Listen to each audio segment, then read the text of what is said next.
And refracting index also depends upon the wavelength of the light. তৰংগৰ দৈৰ্ঘ্যৰ ওপৰত তৰংগৰ দৈৰ্ঘ্য কেলে কৈছোঁ মই আগতে ক'লোঁ c is the velocity of light এইটো হ'ল কি এইটো ৰিফ্ৰেক্টিং ইনডেক্স এইটো n21 যদি হয় ডেন্সাৰ মিডিয়ামত ইয়াত যদি এইটো লিখা হয় তেতিয়া পোহৰৰ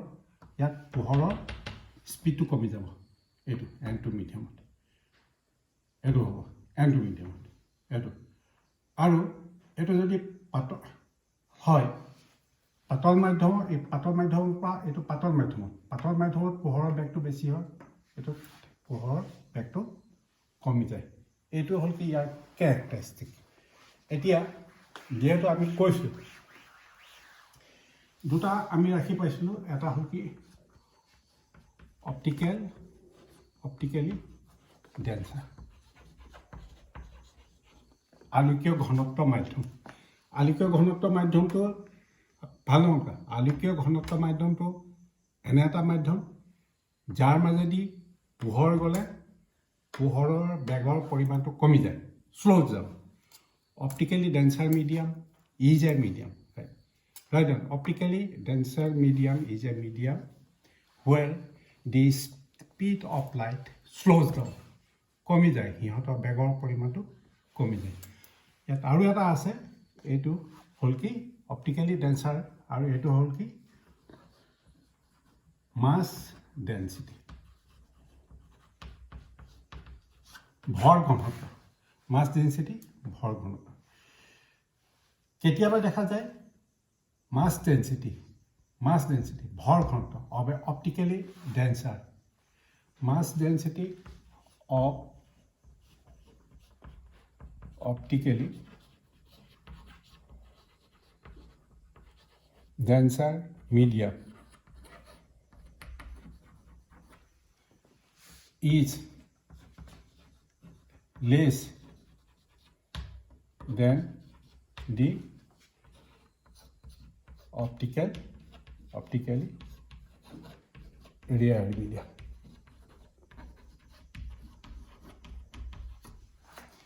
mass density of optically denser media আলোকীয় ঘনত্বৰ ভৰ ঘনত্ব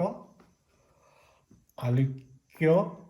পাতল মাধ্যমতকৈ কম পোৱা যায় ইজ লেছ কম পোৱা যায় উদাহৰণস্বৰূপে ইয়াত দুটা হৈছে এটা টাৰ্পেণ্টাইল আৰু ৱাটাৰ দুটা উদাহৰণ দিয়া হৈছে টাৰ্পেণ্টাইলৰ মাছ ডেন্সিটিটো যেহেতু টাৰ্পেণ্টাইলটো এইটো অপটিকেলি ডেন্সাৰ মিডিয়াম ইয়াৰ mass density is less than the water but ইয়াত optical density is greater than দি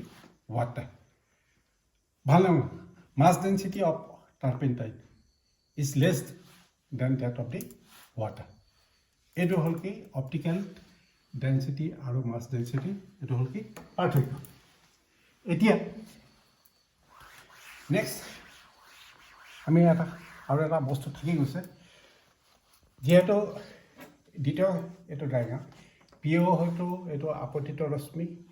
যদি এই দ্বিতীয় মাধ্যমটো নথকা হ'লে পিঅ' ৰশ্মিটো এই দিশত গুচি গ'লহেঁতেন এইটো ডাইৰেকশ্যন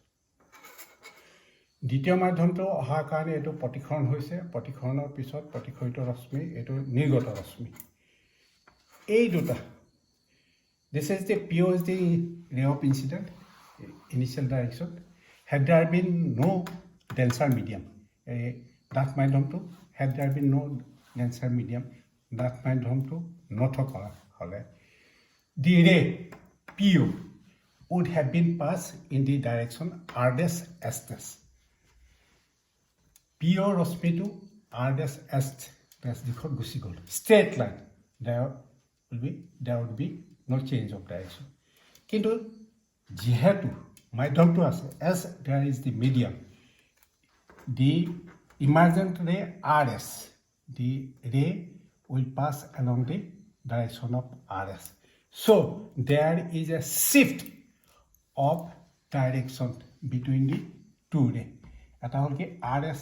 RSS আৰু এইটো RS this shifting displacement of the ray এইটো যেটো হৰণ ঘটিলে দুইটা ৰশ্মিৰ কাৰণে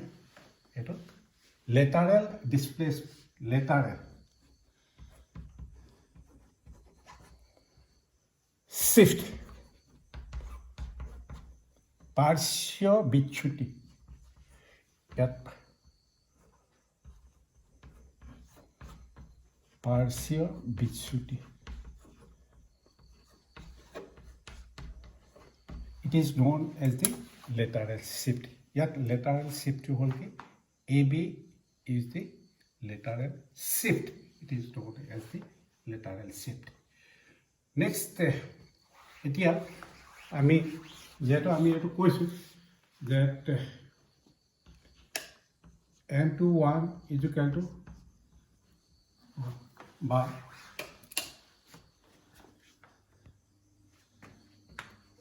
n12 যদি লিখা হয় that is the refractive index of the medium one with respect t it can be written is equal to n21 the inverse of or is equal to 1 n21 is equal to n2 by n1 or is equal to n1 by n2 next if we took 3 layer tinta metal which can be written is equal to n3 n3 is the refractive index of the third medium with respect to second medium this can be written is equal to n31 n1 2 is equal to n31 n3 n1 into n1 n2 itu কটাকটি পালে n32 itu ইয়ালে বেছি হবে এইখিনি হল characteristic of the refractive index of the medium different medium এতিয়া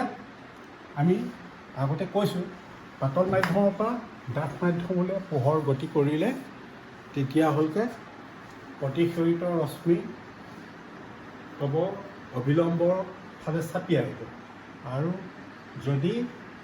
ডাঠ মাধ্যমৰ পৰা পাতল মাধ্যমলৈ যায় তেতিয়াহ'লে কি হ'ব তাৰ এটা এক্সাম্পল আমি এইটো এটা দেখুৱাম জাষ্ট এটা এক্সাম্পল এইটো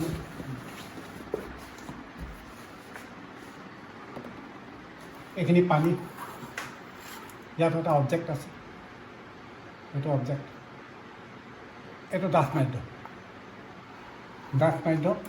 এইটো ইয়াত যদি অবিলম্ব হওক তেতিয়া এইটো হ'ল কি এইটো আপতিত ৰশ্মি এইটো প্ৰতিফলিত ৰশ্মি ডাঠ মাধ্যমৰ পৰা পাতল মাধ্যমলৈ গৈছে this is incidentally reflected it is bending a way ইয়াত নৰ্মেল এটা যদি অংকন কৰা হয় অবিলম্ব ই আঁতৰি যাব অন্য এটা ৰশ্মি এইফালে গৈছে এই দুইটা এইটো আঁতৰি গৈছে এই দুইটা ৰশ্মি এইটো পানী এই দুইটা ৰশ্মি যদি এনেকৈ পিছুৱাই দিয়া হয় তেতিয়াহ'লে এই দুইটা ৰশ্মি আহি ইয়াত গোট খাব আৰু ইয়াৰ এইটো অবজেক্ট এই অবজেক্টটোৰ যিটো প্ৰতিবিম্ব হ'ব এইটো হ'ল কি অবজেক্ট এইটো হ'ল কি ইমেজ এইটো হ'ল চকু এইটো ইয়াত পানী তলত যদি পইচা এটা থাকে তেতিয়াহ'লে ওপৰপাছ থাকিলে এই পইচাটো ইয়াত থাকিব পাৰে ঠিক মাছ এটা পানীত যেতিয়া গৈ থাকে পচা মাৰোঁতে আমি কেলৈ মাৰিব নোৱাৰোঁ এই because of the reflection of the light এইটো ৰিফ্লেকশ্যন মাছটো ইয়াত থাকিলে ইয়াত যদি থাকে তেতিয়াহ'লে ইয়াত থকা নিচিনা এইটো দেখিবলৈ পোৱা যায় আমি পচা মাৰিলে ইয়াত মাৰোঁ প্ৰকৃততে আচলতে ইয়াত হ'ব লাগে ডাইৰেক্ট মাছটো ক'ত আছে ইয়াত কিন্তু আমি দেখিবলৈ পাওঁ ইয়াত এইটো ৰিফ্লেকশ্যন অফ ইয়াৰ এইটো ডেফটো যিটো এইটো H1 এইটো হ'ল কি apparent depth H1 is equal to apparent depth H2 actual depth apparent depth is equal to H2 divided by refractive index of water year water apparent depth is equal to real depth divided by refractive index of water. আপাত গভীৰতা is equal to H2 প্ৰকৃত গভীৰতা divided বাই পানীৰ প্ৰতিসৰণৰ গুণাংক এইভাগে উলিওৱা হয়। ঠিক তেনেধৰণে এইটো আমি এইটো বেকা ক্ষেত্ৰত লওঁ। যদি ওপৰৰ পৰা চকু দেখা হয় এইটো দেখিছে ওপৰৰ পৰা যদি পোনে পোনে ইয়াত আপতন কোণৰ পৰিমাণ প্ৰতিসৰণ কোণৰ পৰিমাণ এইটো 0 sin I is equal to 0 that will be equal to I1 sin R is equal to 0 that will be equal to 1 গতিকে এই চকুটো যদি এনেকৈ থাকে হয়